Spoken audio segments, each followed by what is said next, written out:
Terpujilah Tuhan Allah kita, karena Dia selalu setia menjaga dan melindungi kita.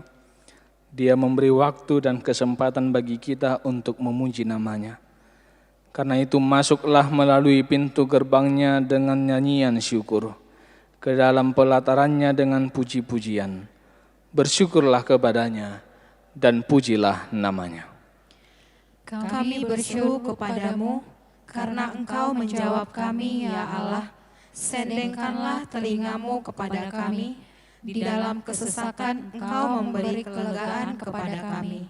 Kasihanilah kami, dan dengarkanlah doa dan permohonan kami.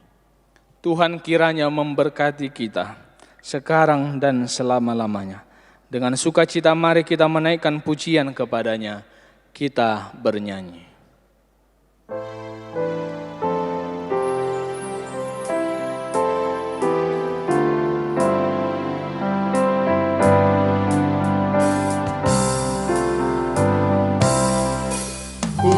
Puji holoni rohmu, oh Tuhan Yesus Raja kita.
Di dalam nama Allah Bapa, Anak-Nya Tuhan Yesus Kristus, dan Roh Kudus yang menciptakan langit dan bumi.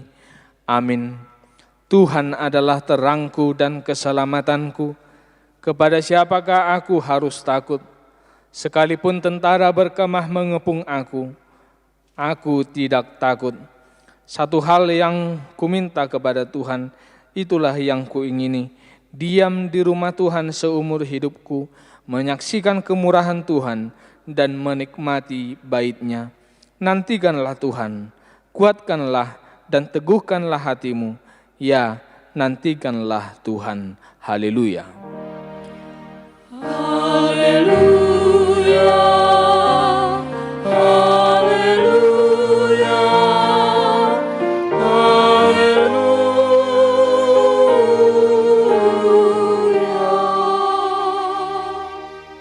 Kita berdoa.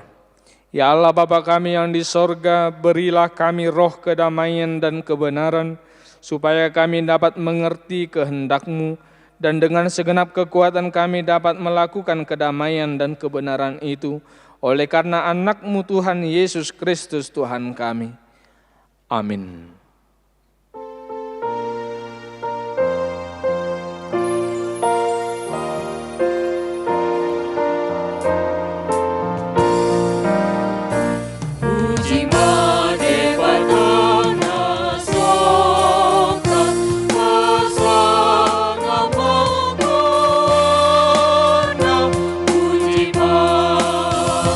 Anggarura dohoku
Hukum Taurat pada minggu hari ini tertulis dalam Mazmur 119 ayat 2 dan ayat 3. Demikian firman Tuhan. Berbahagialah orang-orang yang memegang peringatan-peringatannya, yang mencari Dia dengan segenap hati, yang juga tidak melakukan kejahatan, tetapi yang hidup menurut jalan-jalan yang ditunjukkannya. Demikian hukum Taurat Tuhan. Marilah kita memohon kekuatan dari Tuhan untuk melakukan hukum-Nya. Ya Tuhan Allah, kuatkanlah kami melakukan yang sesuai dengan hukum-Mu. Amin.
Jemaat Tuhan yang terkasih, kita bersujud di hadapan Tuhan untuk mengaku dan menyesali segala dosa dan kesalahan kita. Marilah kita merenungkan segalanya di hadapan Tuhan. Kita berdoa. Ya Tuhan Bapa yang Maha Kasih, kami berkumpul bersama-sama berdoa padamu, bukan karena kebenaran kami, melainkan hanyalah karena belas kasihan-Mu yang besar. Kasihanilah dan ampunilah segala dosa dan kesalahan kami. Bangunkanlah hati dan jiwa kami, supaya kami dapat meninggalkan segala perbuatan kami yang jahat, dan kami beroleh hidup yang baru di dalam Yesus Kristus Tuhan kami. Amin.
Janji Tuhan akan pengakuan dosa kita.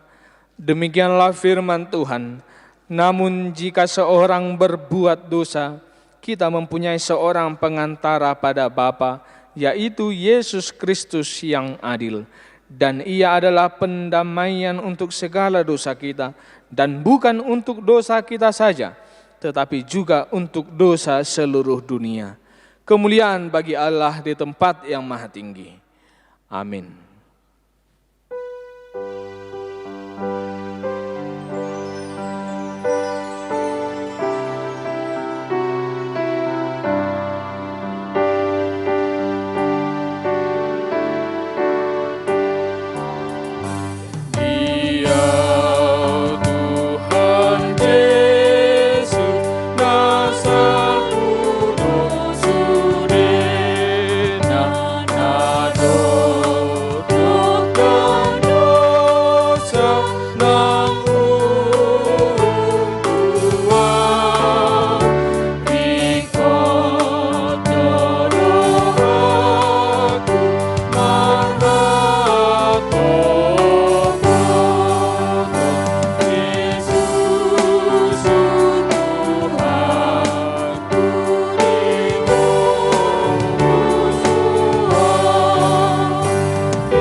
Epistel pada minggu hari ini terambil dari kitab Wahyu pasal yang ke-7, ayat yang pertama hingga ayat yang ketiga. Kita membacanya secara responsoria.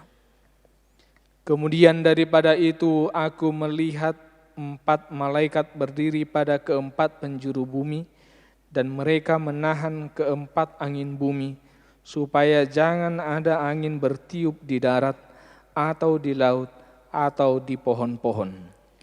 Dan aku melihat seorang malaikat lain muncul dari tempat matahari terbit. Ia membawa materai Allah yang hidup, dan ia berseru dengan suara nyaring kepada keempat malaikat yang ditugaskan untuk merusakkan bumi dan laut. Katanya, janganlah merusakkan bumi atau laut atau pohon-pohon sebelum kami memateraikan hamba-hamba Allah kami pada dahi mereka. Demikian pembacaan firman Tuhan. Berbahagialah orang yang mendengar firman Allah serta memeliharanya. Amin.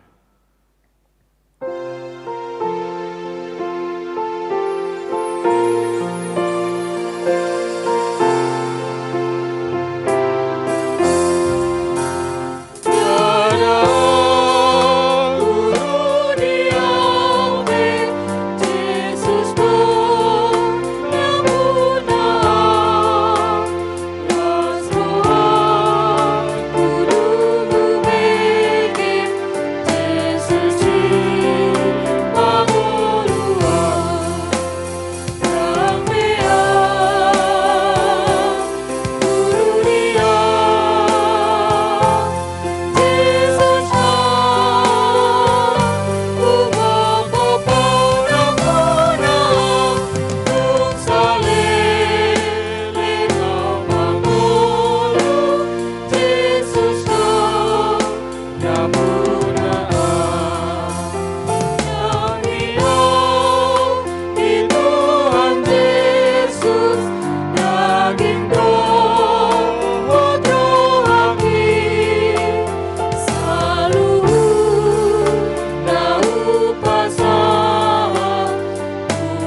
Marilah kita mengaku iman kepercayaan kita, sebagaimana teman-teman seiman di seluruh dunia, kita bersama-sama mengucapkannya. Aku percaya kepada Allah, Bapa yang Maha Kuasa, Khalik langit dan bumi. Aku percaya kepada Yesus Kristus, Anaknya yang tunggal Tuhan kita, yang dikandung daripada Roh Kudus, lahir dari anak darah Maria, yang menderita sengsara di bawah pemerintahan Pontius Pilatus, disalibkan, mati dan dikuburkan, yang turun ke dalam kerajaan maut, pada hari yang ketiga, bangkit pula dari antara orang mati, naik ke surga, duduk di sebelah kanan Allah, Bapa yang Maha Kuasa. Dari sana akan datang kelak untuk menghakimi orang yang hidup dan yang mati. Aku percaya kepada Roh Kudus dan adanya satu gereja yang kudus, persekutuan orang kudus, pengampunan dosa, kebangkitan daging, dan hidup yang kekal. Amin.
Damai sejahtera Allah yang melampaui segala akal, itulah kiranya yang memelihara hati dan pikiranmu di dalam Kristus Yesus Tuhan kita.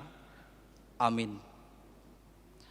Bapak, Ibu, saudara-saudari yang dikasihi oleh Tuhan Yesus Kristus, Tuhan berfirman bagi kita pada minggu hari ini lewat firman-Nya yang tertulis dalam kitab Imamat pasal 25, dimulai dari ayat 1 sampai dengan ayat 13. Kita akan membacanya secara responsoria. Imamat pasal 25 ayat 1 sampai dengan ayat 13. Beginilah firman Tuhan. Tahun Sabat dan tahun Yobel. Tuhan berfirman kepada Musa di Gunung Sinai. Berbicaralah kepada orang Israel dan katakanlah kepada mereka, apabila kamu telah masuk ke negeri yang akan kuberikan kepadamu, maka tanah itu harus mendapat perhentian sebagai sabat bagi Tuhan. 6 tahun lamanya engkau harus menaburi ladangmu, dan 6 tahun lamanya engkau harus merantingi kebun anggurmu dan mengumpulkan hasil tanah itu. Tetapi pada tahun yang ke-7, haruslah ada bagi tanah itu suatu sabat, masa perhentian penuh, suatu sabat bagi Tuhan. Ladangmu janganlah kau taburi, dan kebun anggurmu janganlah kau rantingi. Dan apa yang tumbuh sendiri dari penuaianmu itu, janganlah kau tuai, dan buah anggur dari pokok anggurmu yang tidak dirantingi, janganlah kau petik. Tahun itu harus menjadi tahun perhentian penuh bagi tanah itu. Hasil tanah selama sabat itu haruslah menjadi makanan bagimu, yakni bagimu sendiri, bagi budakmu laki-laki, bagi budakmu perempuan, bagi orang upahan dan bagi orang asing di antaramu, yang semuanya tinggal padamu. Juga bagi ternakmu dan bagi binatang liar yang ada di tanahmu, segala hasil tanah itu menjadi makanannya. Selanjutnya engkau harus menghitung 7 tahun Sabat, yakni 7 kali 7 tahun, sehingga masa 7 tahun Sabat itu sama dengan 49 tahun.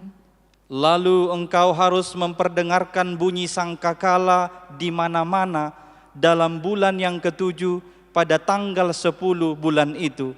Pada hari raya pendamaian, kamu harus memperdengarkan bunyi sangkakala itu di mana-mana di seluruh negerimu. Kamu harus menguduskan tahun yang ke-50 dan memaklumkan kebebasan di negeri itu bagi segenap penduduknya. Itu harus menjadi tahun Yobel bagimu, dan kamu harus masing-masing pulang ke tanah miliknya dan kepada kaumnya. Tahun yang ke-50 itu harus menjadi tahun Yobel bagimu. Jangan kamu menabur, dan apa yang tumbuh sendiri dalam tahun itu jangan kamu tuai, dan pokok anggur yang tidak dirantingi jangan kamu petik buahnya. Karena tahun itu adalah tahun Yobel, haruslah itu kudus bagimu. Hasil tahun itu yang hendak kamu makan harus diambil dari ladang. Dalam tahun Yobel itu, kamu harus masing-masing pulang ke tanah miliknya. Demikian pembacaan firman Tuhan. Saudara-saudari yang dikasihi oleh Tuhan Yesus Kristus, 3 bulan setelah munculnya virus corona di Wuhan, Cina, keluar pemberitaan, yakni di bulan Maret tahun ini, keluar pemberitaan bahwa tingkat polusi udara di beberapa bagian negara mengalami penurunan yang drastis. Karbon monoksida, terutama yang dihasilkan oleh mobil, itu turun 50%. Dan di Indonesia, khususnya Jakarta, juga mengalami hal yang sama. Di bulan April yang lalu, setelah himbauan pemerintah stay at home, work from home, maka beredar foto-foto langit Jakarta yang menunjukkan langit yang bersih, biru dan cerah. Karena kesempatan itu langka, kita lihat ada banyak yang memakai momen itu untuk mengabadikannya. Kita lihat berhentinya aktivitas di luar rumah telah menghasilkan perubahan yang baik di tengah-tengah alam ini. Melalui fakta ini atau melalui kenyataan itu, kita mau menyatakan bahwa di dalam hidup ini kita memerlukan yang namanya istirahat. Di dalam hidup ini kita memerlukan yang namanya berhenti.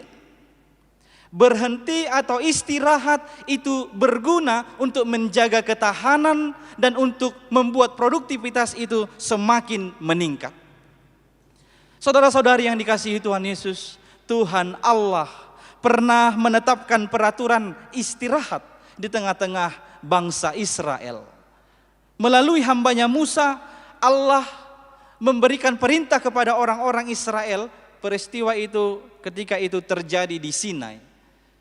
Allah memerintahkan kepada Musa untuk memberi ketetapan kepada bangsa Israel supaya melaksanakan peraturan istirahat tadi ketika mereka nanti tiba di tanah yang dijanjikan, yang diberikan Tuhan, yakni tanah Kanaan.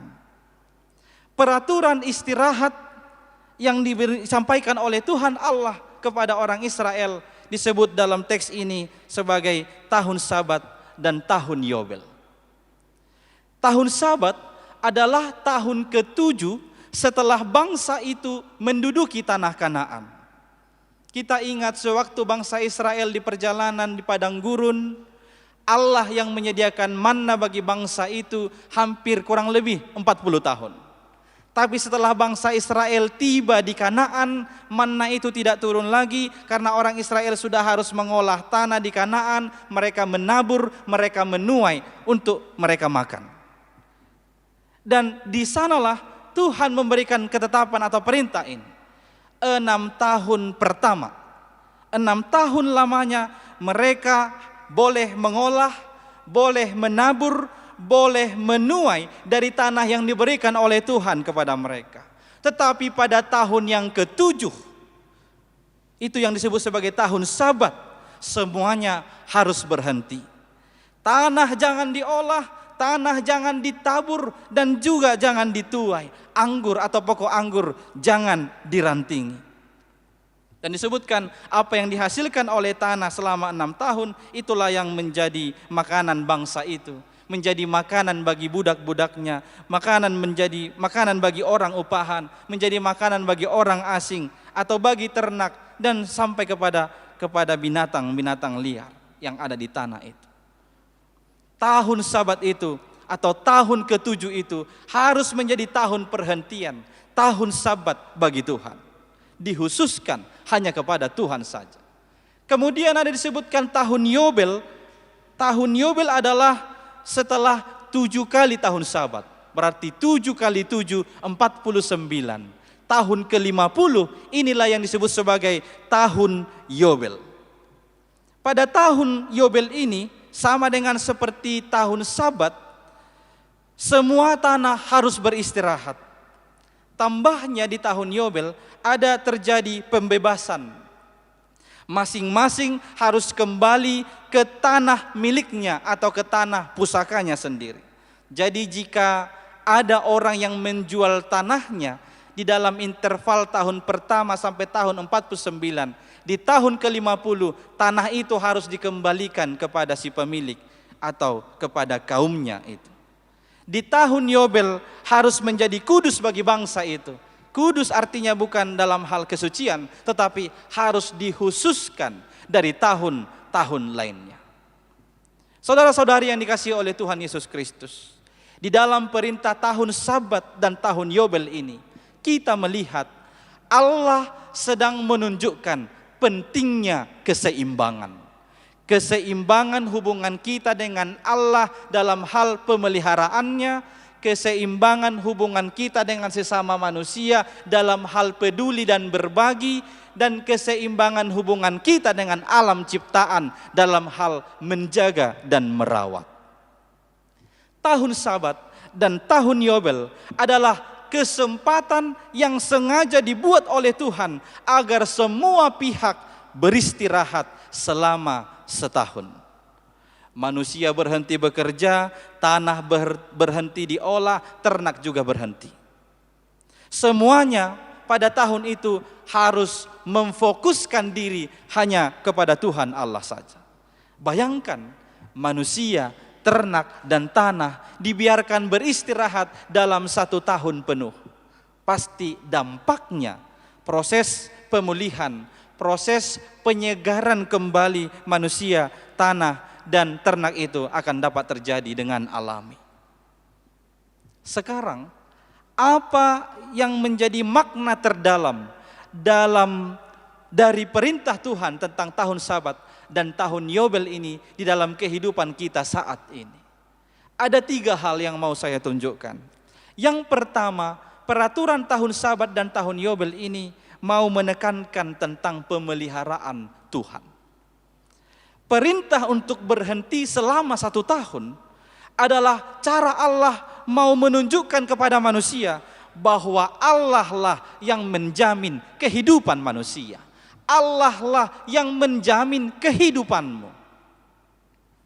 Pertanyaannya, apakah kamu masih percaya terhadap providensia Dei, terhadap pemeliharaan Allah di dalam kehidupanmu? Janganlah dulu 1 tahun, 1 hari dalam seminggu. Apakah kita sudah bisa dengan percaya kepada Tuhan, Tuhan akan memelihara kita jikalau kita pun tidak bekerja di dalam 1 hari dalam 1 minggu itu, khususnya dalam hari Minggu? Apakah kita sudah bisa dengan yakin menghususkan hari Minggu itu hanya kepada Tuhan? Secara khusus bagi orang-orang yang dirinya sendiri menjadi manajer baginya. Artinya dia pekerjaannya tidak terikat kepada jadwal instansi atau perusahaan. Apakah kamu benar-benar sudah yakin bahwa Allah dapat menjamin hidupmu meski engkau tidak bekerja pada hari Minggu itu. Pada kenyataannya kita melihat masih ada jemaat kita yang memberi alasan jika ditanya kenapa tidak beribadah. Mereka akan menjawab dengan gampangnya, apa yang akan kami makan amang? Kami berusaha itu pada hari Minggu. Apa yang akan membutuhi atau keperluan kami selama 1 minggu ini jikalau kami tidak bekerja pada hari Minggu itu? Harus bekerja supaya makan, itu memang benar. Tetapi Allah sudah memberikan kita 6 hari pertama. Kita harus memakai 6 hari pertama itu benar-benar bekerja. Atau kepada jemaat atau orang Israel pada waktu itu, 6 tahun lamanya engkau boleh mengolah tanah itu. Tuhan hanya meminta 1 tahun dari ke-7 tahun itu. Tuhan hanya meminta 1 hari dari 7 hari dalam 1 minggu itu. Saya pernah membaca satu tulisan tentang pelayanan seorang misionaris di daerah Toba. Jadi, adong salak misionaris lau borhat ibana di Manogo ni hari Minggu tu gereja. Di perdalanan lau tu gereja, adong jupang na sahala ina na sedang melebarhon tikarna neng majomureme. Dungi Roma misionaris imadok. Beta hamu inang marmingguin na. Hamu maju amang marminggu. Ay bicalah sarion, hari sini satu hari Sabtu, olan nalud rodo 2 hari, on nelas hari, neng majomo rawin nenaton. Beta mainang satok kiddo nina misionarison. Hamu majo lawa mang nen, lawa ma misionarisi itadi kom mainaton. Itoruson inatai ma majomur di jomur, dung di ibawor rimana emeo sude ngadenggan di jomur, mauas ma pakilalaan na. Masuk mainatai tu jabu satokin neng mabuat air putih. Ditikina masuk inatai tu jabui, dang di bagaimana adong 2 horbo merdugu rosian rura sahat tu alaman ni jabu inatai. Laos ditarik-tarik horboi emenai na ditikari. Sebur sude emenai. Tarjolma inatai desi. Saudara-saudari yang dikasihi oleh Tuhan Yesus Kristus, dari pengalaman pelayanan misionaris ini kita mau lihat hanya 1 jam atau kita buatlah 2 jam untuk beribadah. Dari 7 hari yang Tuhan berikan itu. Bagaimana? Apakah kamu sudah benar-benar yakin bahwa Tuhan tetap memelihara hidupmu meski engkau harus menggunakan 1 hari itu menghususkannya hanya kepada Tuhan? Ingatlah firman Tuhan hari ini hendak menegaskan hidup kita sama sekali tidak bergantung pada usaha keras kita. Tetapi hanya bergantung kepada pemeliharaan Tuhan Allah saja. Lihatlah, 40 tahun orang Israel diperintah Allah berjalan saja di padang gurun. Allah yang menyediakan manna setiap hari. Allah yang menyediakan burung puyuh. Allah yang menyediakan air untuk memelihara umatnya itu. Dan ingatlah, Allah yang demikian jugalah yang sekarang dan di masa yang akan datang, yang akan tetap memelihara kehidupanmu, memelihara kehidupan kita. Sekali lagi, percayalah terhadap pemeliharaan Allah. Jika kamu bertanya, apa yang akan kami makan jika kami tidak bekerja 1 hari itu? Orang Israel juga diberitahu di dalam ayat 20-21.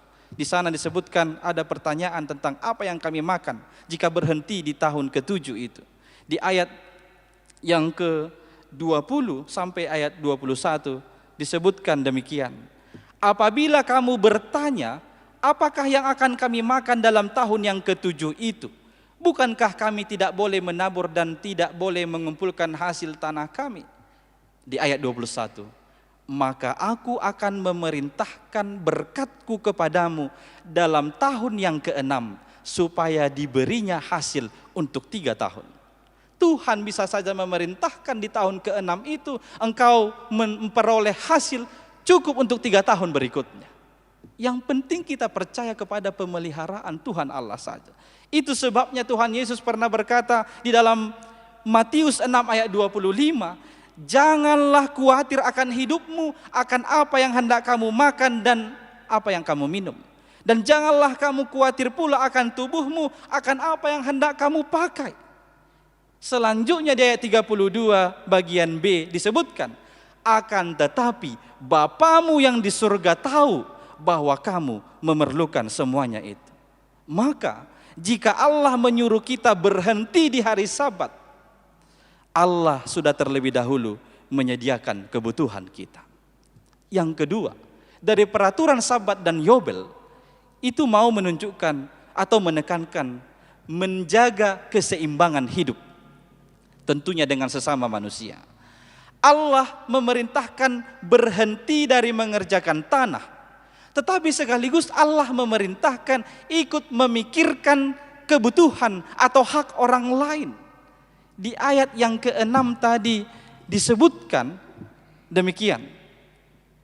Hasil tanah selama Sabat itu haruslah menjadi makanan bagimu, yakni bagimu sendiri, bagi budakmu laki-laki, bagi budakmu perempuan, bagi orang upahan, dan bagi orang asing di antaramu yang semuanya tinggal padamu. Ketika Allah memberi perintah kita tidak bekerja di tahun Sabat itu, pada saat yang bersamaan Tuhan juga memerintahkan kita harus memikirkan kebutuhan atau hak orang lain. Ini menunjukkan bahwa apa yang ada pada kita saat ini bukanlah milik kita pribadi, tetapi hanyalah titipan dari Allah untuk kita bagikan kepada orang lain. Peraturan ini menentang hukum kapitalis, di mana yang punya modal besar dia dapat menguasai semua. Karena mengikuti tahun Yobel, setiap tahun ke-50 semua harus mengembalikan tanah yang mungkin pernah digadaikan, dikembalikan kepada pemiliknya, diberikan pembebasan kepada para budak yang ada di tempatnya. Allah memerintahkan berhenti, memerintahkan istirahat bekerja, tapi juga diperintahkan untuk berbagi dengan orang lain. Dalam 3 bulan berjalan ini, kita telah melakukan hal yang hampir mirip dengan perintah ini. Dikala ekonomi kita terdampak karena wabah corona di negeri ini, pada saat bersamaan kita diminta untuk berbagi kepada orang lain, anggota jemaat kita dalam kegiatan aksi sosial. Percayalah, dan saya mempercayai ini, kita yang telah ikut berbagi kepada orang-orang yang membutuhkan itu tidak menjadi kekurangan sedikit pun. Meski semua berdampak ekonominya di tengah-tengah wabah ini, tapi kita yang ikut berbagi kepada orang yang membutuhkan itu, saya percaya kita juga tidak akan kekurangan sedikit pun.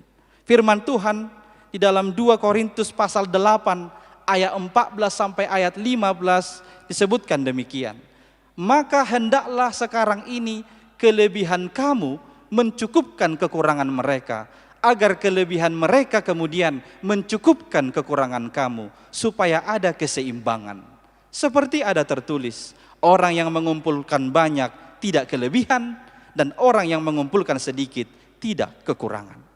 Demikian juga halnya, jikalau kita percaya tadi nomor 1 tentang pemeliharaan Allah, Dia meminta kita menjaga keseimbangan dengan sesama manusia dengan berbagi dan peduli, kita pun tidak akan pernah kekurangan. Dan di nomor 2 ini, Allah juga mau menunjukkan kita harus memiliki atau menggunakan waktu berhenti, waktu istirahat ini untuk menyegarkan kembali hubungan kita dengan sesama. Mari kita pergunakan waktu yang harus berkumpul bersama di rumah setiap hari ini untuk memperbaiki relasi kita antara orang tua dengan anaknya, anak dengan orang tua, antara suami dengan istri, atau antara kita dengan sanak saudara kita dan tetangga-tetangga kita. Karena memang waktu atau tahun berhenti itu kita harus pergunakan untuk menjaga hubungan yang baik dengan sesama kita. Kemudian yang ketiga ini yang terakhir. Peraturan Sabat dan peraturan Yobel mau menekankan supaya kita menjaga keseimbangan alam. Seperti saya sebutkan di awal khutbah tadi, 3 bulan saja kita mengurangi aktivitas di luar rumah, polusi udara di dunia ini menurun. Itu belum berhenti, kita masih mengurangi. Bagaimana jika berhenti? Itu baru 3 bulan, bagaimana jika berhenti dan lamanya 1 tahun? Semua alam pasti akan berubah lebih baik. Air sungai akan semakin jernih, pohon-pohon akan semakin hijau, langit semakin cerah dan biru, dan tanah pasti akan semakin subur. Dengan begitu, produktivitas alam ini akan semakin baik dan semakin aman dihuni oleh manusia. Ketika Allah menyuruh berhenti mengolah tanah pada tahun Sabat dan tahun Yobel, itu mau menekankan bahwa tanah itu bukan milik kita. Tanah adalah pemberian Tuhan. Dalam Kejadian, kita hanya diberi mandat untuk mengolah dan merawat, bukan untuk memeras dan merusak alam ini. Kita tidak boleh menggunakannya sesuka hati dan seenaknya saja. Tugasmu juga merawat bumi ini. Rawatlah bumi ini. Janganlah takut bersikap manusiawi terhadap ciptaan lainnya. Karena Tuhan akan memberkati ciptaan lainnya itu demi kebaikan dan kesejahteraan kita. Mari mulailah dari hal-hal sederhana dengan hemat air, hemat bahan bakar, atau kurangi menggunakan plastik dan menjaga kebersihan lingkungan. Ingat, dasar menjaga keseimbangan alam ini yaitu Tuhan adalah pemilik tanah dan ciptaan lainnya. Di dalam Mazmur 24 ayat 1 disaksikan, Tuhanlah yang empunya bumi serta segala isinya, dan dunia serta yang diam di dalamnya. Akhirnya Bapak Ibu Saudara-saudari yang dikasihi Tuhan, berhenti, istirahat adalah anugerah Allah. Maka lakukanlah dengan penuh ketaatan dan dengan sebaik-baiknya. Istirahat adalah kesempatan kita untuk merefresh, menyegarkan kembali, atau untuk recovery, memulihkan kembali kualitas hubungan kita. Yang pertama, kualitas hubungan kita dengan Allah dalam hal mempercayai pemeliharaannya. Yang kedua, kualitas hubungan kita dengan sesama dalam hal berbagi dan menggunakan waktu bersama. Dan yang terakhir, yang ketiga, kualitas hubungan kita dengan alam ciptaan Tuhan dalam hal menjaga dan merawatnya. Ingatlah, dengan menjaga dan merawat alam, itu akan mendatangkan kebaikan dan kesejahteraan bagi kehidupan kita. Selamat beristirahat. Amin, kita berdoa. Terima kasih ya Allah atas firman-Mu yang telah kami dengarkan pada hari ini. Engkau Tuhan mengingatkan kami supaya kami benar-benar percaya kepada pemeliharaan-Mu dalam kehidupan kami. Jikalau Engkau memberikan perintah supaya kami menghususkan hari-hari kami hanya kepadamu Tuhan, Engkau telah menyediakan segala yang kami perlukan sebelumnya. Maka yakinkan kami ya Tuhan, menyerahkan hari kami khusus kepadamu, supaya kami dapat benar-benar melakukan perintah-Mu itu. Tuhan, bimbinglah kami seluruh umat-Mu yang mendengarkan firman-Mu pada saat ini, supaya kami juga menjaga kualitas hubungan kami dengan sesama manusia. Kami ingat berbagi kepada mereka, peduli kepada mereka, menggunakan waktu bersama kepada mereka juga. Dan Engkau juga Tuhan menolong kami supaya kami dapat menjaga keseimbangan kami dengan alam ciptaan. Kami menjaga kualitas hubungan kami kepada alam ini dengan menjaga dan merawatnya sebaik-baiknya. Kami percaya Tuhan, kebaikan alam ini akan mendatangkan kesejahteraan bagi kehidupan umat di dunia ini. Maka Tuhan, kuatkanlah kami umat-Mu untuk melakukan firman-Mu ini. Kami berdoa kepadamu Tuhan, atas belas kasihan-Mu, tolonglah dunia ini, tolonglah bumi ini yang hingga pada minggu ini masih merasakan sakitnya karena wabah virus corona Tuhan di tengah-tengah bangsa kami Indonesia ini. Tolonglah Tuhan supaya wabah ini segera berlalu, sehingga kami seluruh umat-Mu dapat memuji dan memuliakan nama-Mu dengan seperti biasanya di bait suci-Mu yang kudus itu. Tuhan, kiranya Engkau yang menunjukkan kuasa-Mu atas dunia ini. Pulihkanlah kami, pulihkanlah bumi ini. Hanya dalam nama anak-Mu Yesus Kristus, dengarlah doa kami ini. Amin.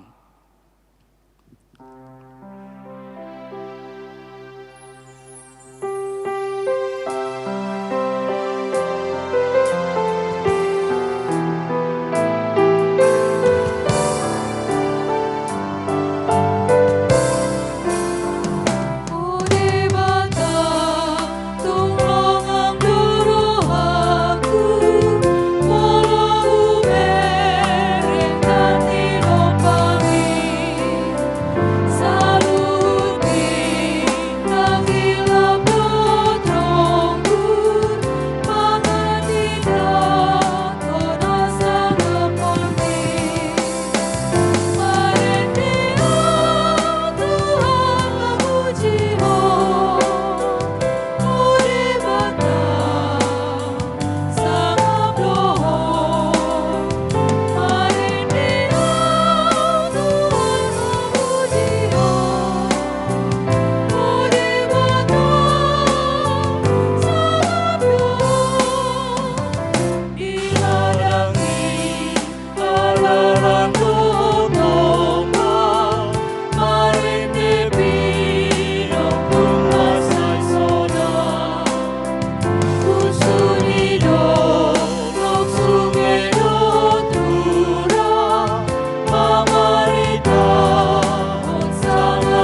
Ucapkanlah syukur karena Tuhan hadir dalam ibadah minggu ini melalui firman-Nya yang telah kita dengarkan.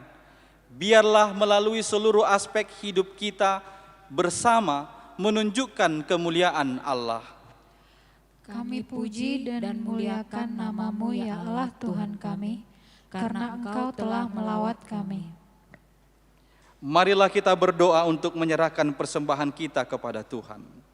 Ya Allah Bapa kami yang di surga, kami mengaku bahwa Tuhan adalah sumber dari segala karunia yang melimpah dalam kehidupan kami masing-masing. Sebahagian daripada karunia itu kami serahkan kembali sebagai persembahan kepada Tuhan. Terimalah dan berkatilah persembahan umat-Mu ini, agar dapat kami pergunakan untuk pekerjaan dan pelayanan kerajaan Tuhan di dunia ini. Bukalah hati kami untuk mengenal betapa banyak berkat dan karunia yang kami peroleh dari Tuhan, supaya kami senantiasa bersyukur kepadamu di dalam nama Yesus Kristus Tuhan kami. Amin. Tuhan karuniamu, roh dan jiwaku semua, nyawa juga hidupku, harta milikku semua, ku serahkan padamu untuk selama-lamanya.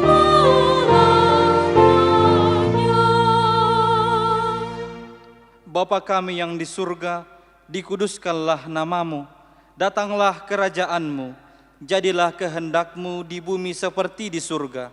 Berikanlah kami pada hari ini makanan kami yang secukupnya, dan ampunilah kami akan kesalahan kami, seperti kami juga telah mengampuni orang yang bersalah kepada kami. Dan janganlah membawa kami ke dalam pencobaan, tetapi lepaskanlah kami daripada yang jahat. Karena Engkau punya kerajaan dan kekuasaan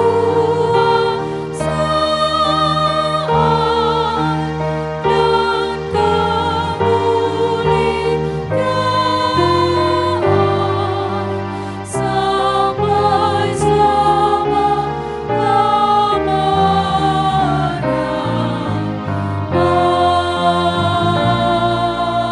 Amin. Tuhan memberkati engkau dan melindungi engkau. Tuhan menyinari engkau dengan wajah-Nya dan memberi engkau kasih karunia. Tuhan menghadapkan wajah-Nya kepadamu dan memberi engkau damai sejahtera. Amin. Amin. Amin.